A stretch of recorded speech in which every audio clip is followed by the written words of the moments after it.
మరి హాస్టల్స్ ఏం ఆశించి ఇట్లాంటి కో లివింగ్ కల్చర్ హాస్టల్స్ పెడుతున్నాయి?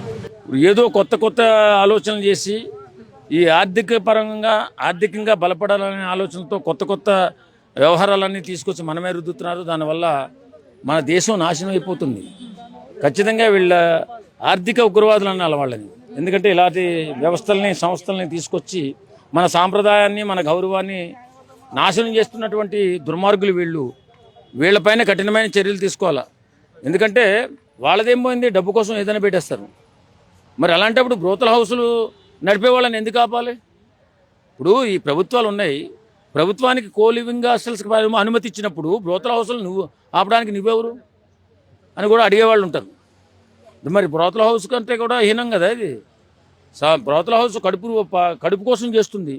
ఒక అమ్మాయి కష్టంలో ఉన్నప్పుడు దానికి ఆర్థిక అవసరాల కోసం కడుపు వృత్తి చేస్తే మాత్రం తప్పు.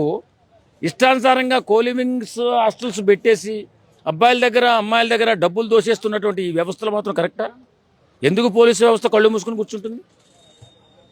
ఎందుకు ఏ లాభం ఆశించి కూర్చుంటుంది? కాబట్టి ప్రభుత్వాలు కూడా దీనిపై నిర్ణయం తీసుకోవాలా.